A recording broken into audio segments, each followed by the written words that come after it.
السلام علیکم۔ امید ہے آپ سب خیریت سے ہوں گے۔ آج کی کہانی چاند گرہن۔ لیکن کہانی شروع کرنے سے پہلے اگر آپ ہمارے چینل پہ پہلی دفعہ آئے ہیں یا آپ نے ابھی تک مہناز وائس چینل کو سبسکرائب نہیں کیا ہے تو مہناز وائس چینل کو سبسکرائب کرنا نہ بھولیں۔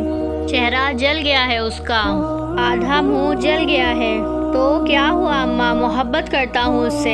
اگر اس کا چہرہ جل گیا ہے تو اس میں اس کا کیا قصور؟ قصوروار تو وہ وقت ہے جو بڑا ظالم ٹھہرا، اور انہونی تو کسی کے ساتھ کسی بھی وقت ہو سکتی ہے۔ نا پتر لوگ کیا بولیں گے، ایک ہے ہی میرا بیٹا ہیرے جیسا بیٹا شیر پتر، ایک سے بڑھ کر ایک رشتے مل جائیں گے میرے لال کو، جس سے بھی کہے گا اس سے کروا دوں گی اپنے بیٹے کی شادی۔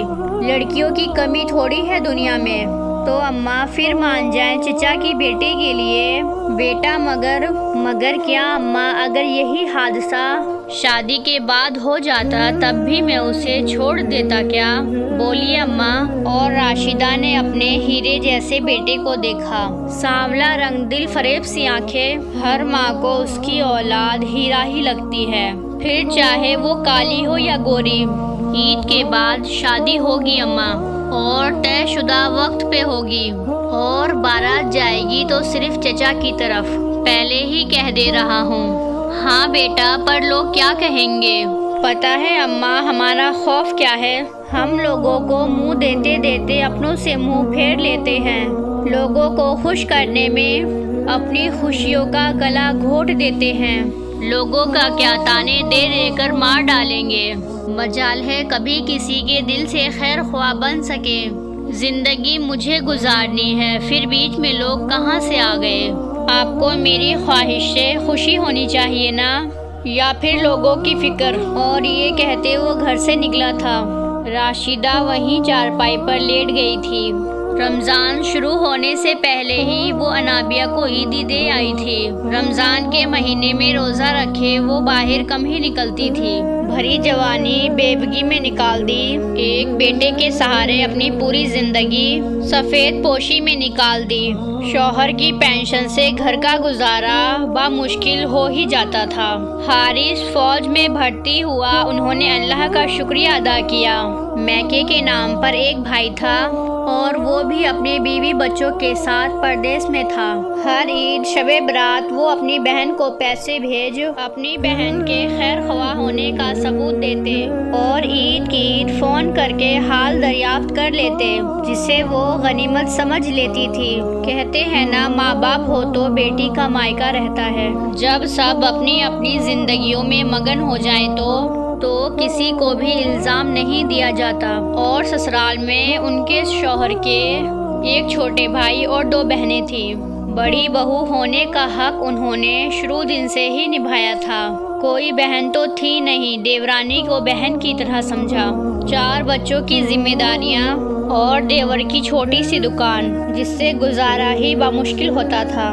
مگر جو بھی تھا، مہرین اور رضا بھائی نے اپنے بچوں کی تعلیم و تربیت ایسی کی تھی کہ پورا خاندان بنا تعریف کیے نہیں رہ پاتا تھا، اور ان کی بڑی بیٹی انابیہ ہمیشہ سے انہیں بھاتی تھی۔ گورا چٹا رنگ، تیکھے تیکھے نین نقش، انہوں نے تو بچپن سے ہی اپنے دیور رضا اور مہرین کے کانوں میں بات ڈال دی تھی کہ انابیہ تو میری امانت ہے، سمجھو تو تمہارے پاس رکھی ہے، اپنی امانت صحیح وقت آنے پر واپس لے لوں گی، جس پہ بھلا انہیں کیا اعتراض ہو سکتا تھا۔ حارث ان کے بڑے بھائی کی نشانی تھا، اور انہوں نے ہمیشہ اپنا بیٹا ہی سمجھا تھا اسے، کیونکہ بیٹے کی طلب تو کہیں نہ کہیں ہر انسان کے سینے میں دفن ہوتی ہے، مگر بیٹیاں بھی رحمت ہوتی ہیں۔ شاید ان کے گھر 4 پریاں اس لیے اللہ نے بھیجی تھی کہ اللہ نے ان کے گھر کو رحمت سے نوازنا تھا۔ السلام علیکم چچی، سلام کرتا وہ گھر میں داخل ہوا تھا۔ ارے حارث بیٹا، پھر مہرین نے اس کے ماتھے پر بوسہ دیا۔ آؤ بیٹا بیٹھو، کیسے ہو؟ بھابھی کیسی ہیں؟ کب آئے واپس ڈیوٹی سے تم؟ جی چچی سب ٹھیک، اماں بھی ٹھیک ہیں، کل ہی آیا ہوں 1 مہینے کی چھٹی پہ۔ ماشاء اللہ بیٹا، بیٹھو۔ اور وہ صحن میں بچھی چارپائی پر بیٹھا تھا کہ مہرین کا دکھی سا چہرہ دیکھ کے اسے تکلیف ہوئی تھی۔ چچا کیسے ہیں چچی؟ ہاں ٹھیک ہے بیٹا وہ بھی۔ اور انابیہ وہ ٹوٹے سے لہجے میں بولا تھا، کیسی ہو سکتی ہے میری بچی؟ نظر کھا گئی میری بچی کو، بستر سے لگ گئی میری بچی۔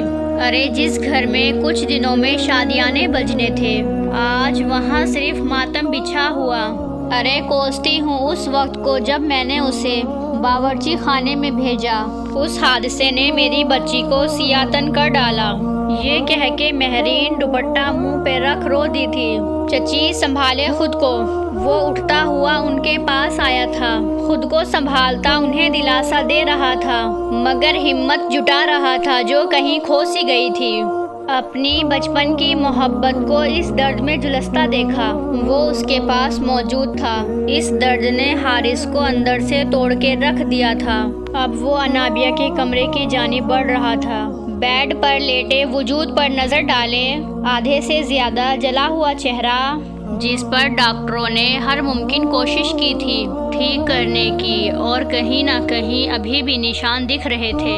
اتنے پیار سے پکارا گیا اس کا نام، شاید پہلی بار اتنے پیار بھرے انداز میں پکارا گیا تھا کہ دل دھڑکنا بند ہوا تھا۔ کمرے کی ہر فضا اسے مہکتی ہوئی محسوس ہوئی تھی، جیسے چاروں طرف گلاب کی کلیاں مہکی ہو۔ حارث اب کی بار آواز اس کے اتنے قریب تھی کہ زرد مائل چہرہ جہاں بلا کی اذیت تھی، بڑی بڑی سی آنکھیں جو بلا کا غضب ڈھا رہی تھی، جن آنکھوں میں وہ ایک سیکنڈ بھی دیکھ نہ پاتا تھا اور ڈر کے مارے نظریں جھکا لیتا تھا، ان نشیلے نینوں کو دیکھے وہ سانس لینا بھولا تھا۔ ایسے کیا دیکھ رہا ہے حارث؟ دیکھے اپنی محبت کو کیسے گرہن لگ گیا ہے اسے۔ نہ قدری کی تھی نہ میں نے آپ کے سچے رشتے کی تذلیل کی تھی، نہ سزا مل گئی مجھے۔ دیکھے وقت نے گہرا تھپڑ مارا ہے منہ پہ مجھے،